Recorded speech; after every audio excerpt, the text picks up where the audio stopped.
Alors je pense de toute façon, on avait envie de travailler, Patrick et moi, sur une bande dessinée.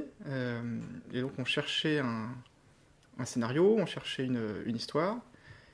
Et on se connaît très très bien, puisque ça fait depuis l'école, on a fait une école d'art ensemble. Donc et c'est une époque où on baignait encore pas mal dans l'univers des jeux de rôle et de la littérature fantastique. Donc Lovecraft, c'est évidemment un incontournable dans ce genre. Et, euh, et quand s'est posée la question de faire une bande dessinée ensemble, Patrick et moi, je me suis dit que l'adaptation d'un classique serait... c'est toujours un peu rassurant parce qu'on sait qu'il y a une base solide. Ça peut être intimidant aussi parce que on se dit est-ce que je vais être à la hauteur du truc. Mais bon, ça c'est... Enfin bon, il faut dépasser ça. Et voilà, donc j'ai proposé à Patrick d'adapter une nouvelle, donc la Maison de la Sorcière, avec l'idée d'en faire une adaptation un peu personnelle, euh, et donc de transposer l'action de cette histoire qui se passe en Nouvelle-Angleterre dans les années 20, la transposer aujourd'hui dans un décor qui est le décor qui est Paris, même si la ville n'est jamais citée. On la reconnaît, mais elle n'est pas citée. C'est juste une transposition visuelle. Et, euh, et pour aller plus loin encore dans l'incarnation, le- on s'est vraiment basé sur des lieux qu'on connaissait. Donc la chambre de Walter Gilman, c'est un lieu dans lequel on a travaillé. Donc il y a vraiment une espèce de matérialisation de l'espace. Et même le personnage principal, il est, il est assez, euh, il est assez incarné aussi, puisque moi j'ai suggéré à Patrick de s'emparer du personnage, quoi, de manière personnelle. Donc il y a vraiment une approche, ouais, je pense, assez intime de l'histoire. Et côté écriture, moi j'ai pris quand même beaucoup de liberté, même si je suis conscient que ça risque de faire sauter au plafond certains puristes, mais je pense qu'une adaptation, c'est aussi le but de s'emparer d'un sujet. Donc j'ai pris des libertés, j'ai rajouté... il y a un personnage féminin, ce qui est très rare dans les histoires de Lovecraft. Et, euh, et puis la fin étant assez ouverte dans la nouvelle, moi j'ai pris l'option de donner une piste qui est... voilà, c'est une suggestion qui n'est pas forcément celle que pourraient avoir d'autres lecteurs, mais bon, voilà, c'est comme ça que... C'est assumé comme tel en tout cas.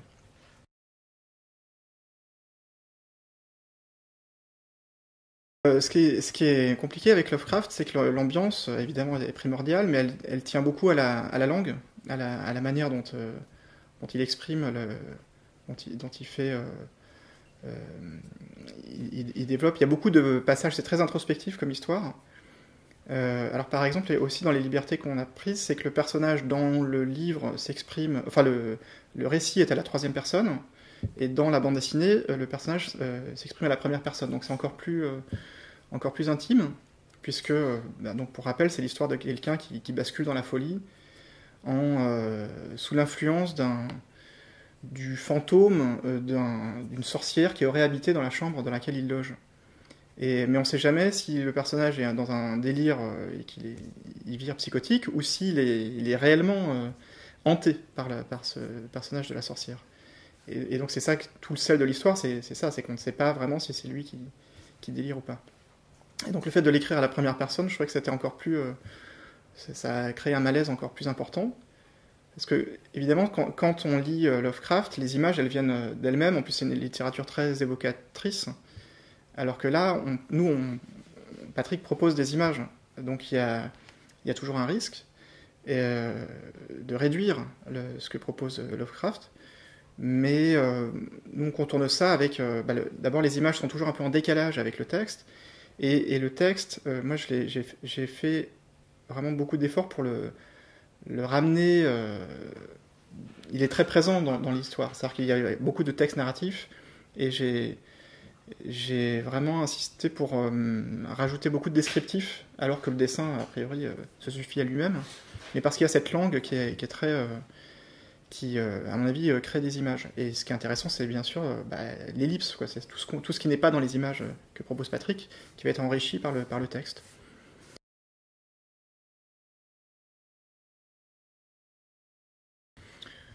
Ben là, moi enfin, c'est Patrick qui, évidemment avait toute liberté pour s'approprier les créatures. Nous, on a essayé de faire en sorte que la sorcière et son familier soient finalement assez peu présents. C'est-à-dire qu'ils sont beaucoup évoqués, mais dans les cases, ils apparaissent finalement assez peu et assez tard.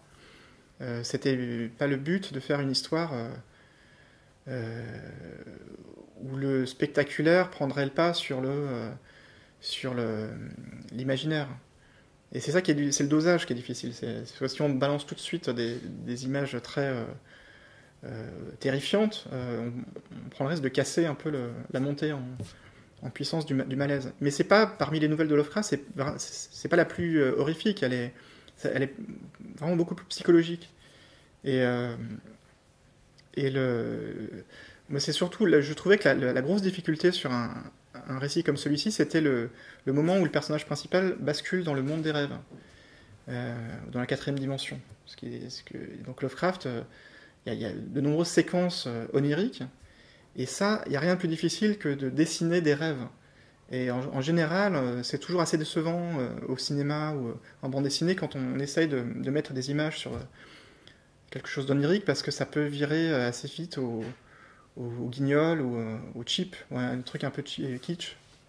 Par exemple, là je suis allé voir récemment Midnight Special, et le film est génial, il y a une montée, et puis à la fin on voit le monde des extraterrestres, et là on est hyper déçu, on a l'impression que c'est Jean Nouvel qui a fait qui a fait les architectures des extraterrestres, et d'un seul coup on retombe. Et c'est pas pour jeter des fleurs à Patrick, mais je trouve que dans son traitement des contrées du rêve, il y a quelque chose de vraiment, vraiment trippant. Il y a un truc, c'est pas décoratif, c'est pas un truc en plus. Et je dirais même que c'était peut-être préalable au choix de cette nouvelle, parce que Patrick, il dessine dans des carnets, pour lui, il aime bien dessiner de manière un peu automatique, comme ça, des paysages hallucinés. Et c'est plutôt ces paysages hallucinés qui ont donné l'idée d'adapter cette nouvelle. Et je pense que c'était vraiment très important d'avoir cette force graphique. Et sinon, moi je pense que si par exemple j'avais eu à le dessiner moi, j'aurais tout simplement évité de le dessiner pour pas être déceptif. Oui, il y a un parti pris, c'est-à-dire que quand le personnage est dans le monde des rêves, eh ben c'est très fort visuellement, puisque les pages sont au crayon, alors que le reste de l'album est à la plume, en noir et blanc, et en couleur. Là, les pages dans les rêves sont au crayon.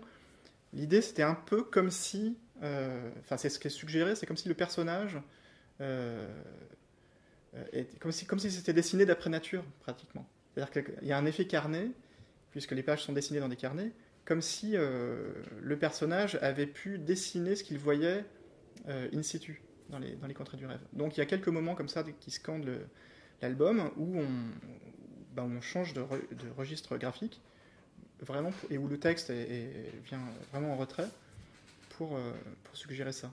Et peu à peu, dans la nouvelle, c'est comme ça, c'est-à-dire que le monde des rêves et la réalité finissent par s'entremêler. Et donc les deux comment dire, techniques plastiques se mélangent.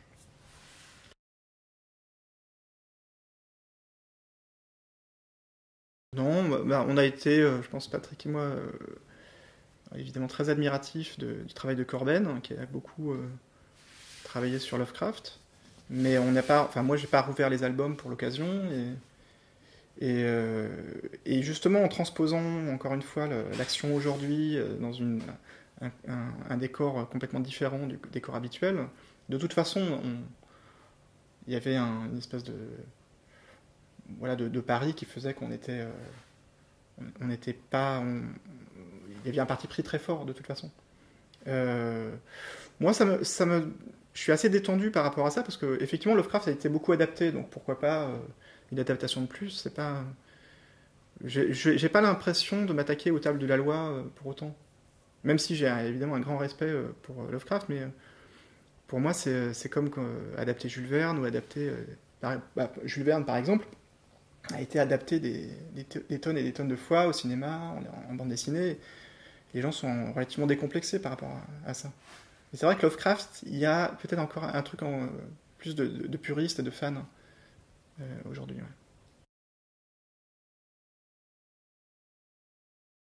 La chambre, c'est une chambre dans laquelle qui était notre atelier en fait. Mm. donc c'est toujours. Qui était sous les toits, voilà. en mansarde. Et avec un vieux parquet qui grince et puis des murs un peu. Avec une voisine qui poussait des cris le soir. Ouais. Et donc, il y a forcément une espèce de concrétude. Et puis après, il y a évidemment plein de libertés qui sont prises. Et d'ailleurs, si on regarde bien dans l'album, la chambre, même si elle est toujours inspirée par donc, ce fameux atelier, d'une page à l'autre, c'est comme si elle était un peu mouvante.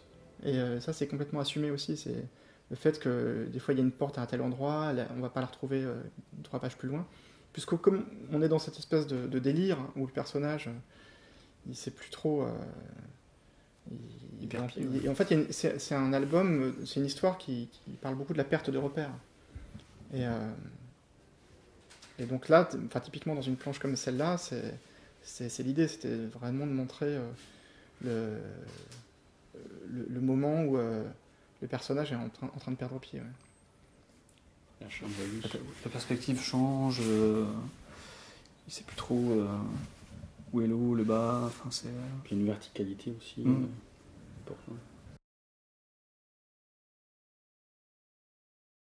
C'est pas un personnage déterminant, mais il est là un peu pour... comment dire c'est un personnage un peu positif, parce que chez Lovecraft, les quelques personnages féminins qui existent sont très négatifs. En l'occurrence, là, il y a une sorcière affreuse. Et c'était une manière de rééquilibrer un peu, d'apporter de l'oxygène, si je peux me permettre l'expression. Et donc là, c'est une fille qui va... en fait, ça permettait aussi de créer des dialogues. Parce que comme l'histoire est très introspective, on s'ennuie assez vite. Autant ça marche dans du texte, autant dans une image, une histoire en image. Si le personnage il est tout seul, il peut parler tout seul, mais c'est vite limité. Et donc il fallait créer des dialogues. Et donc je pense que c'est comme ça que est venue l'idée de créer ce personnage féminin qui vient un peu l'aider psychologiquement et aussi nous permettre de créer des moments où il va apporter des informations. Elle essaie de le sauver, elle essaie de le rattraper quelque part. Ouais.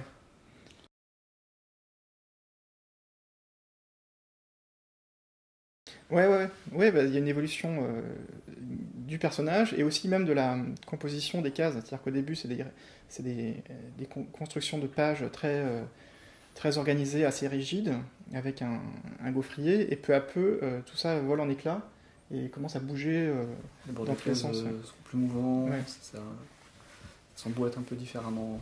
Il y a des pages posters, etc. Ouais, il y a une montée en puissance, et aussi dans la couleur, parce qu'on n'a pas parlé de la couleur, mais donc il y a évidemment tout un travail aussi d'ambiance qui est apporté par Walter, notre coloriste, et qui fait qu'au début, c'est pareil, ça commence un peu sagement, et peu à peu, ça vire dans l'hystérie. L'idée, c'était vraiment que l'album soit visuellement accompagne la montée dans cette espèce de psychose, donc qui est vraiment qu'on ressente vraiment ça aussi au feuilletage, sans forcément lire le texte. On voit tout de suite qu'il y a un crescendo, et ça me paraissait très cohérent, puisque c'est pas du tout dans l'idée d'une en plus, comme c'est une histoire unitaire, ça permettait vraiment de créer de jouer sur cet arc, quoi. c'est l'avantage de travailler sur des nouvelles, c'est qu'en bande dessinée, elles peuvent s'adapter elles se prêtent assez bien au volume d'un album, quoi. Si c'était un roman, très vite on est obligé de séparer en plusieurs albums et donc de créer des... D'enlever des morceaux. Ouais, enfin ça devient un travail beaucoup plus important, mais sur la longueur, alors que là c'est quand même assez ramassé.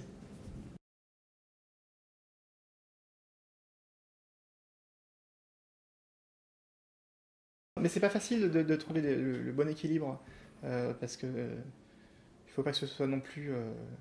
Qu'on guignole. Ouais, et puis... On n'allait pas faire d'un coup des gros chiffres qui apparaissent dans les images et tout, genre comme si vous voyez il fallait qu'on sente qu'il était perturbé, qu'il avait une espèce de tempête en lui, mais visuellement, ouais, c'était un équilibre pour ne pas tomber dans le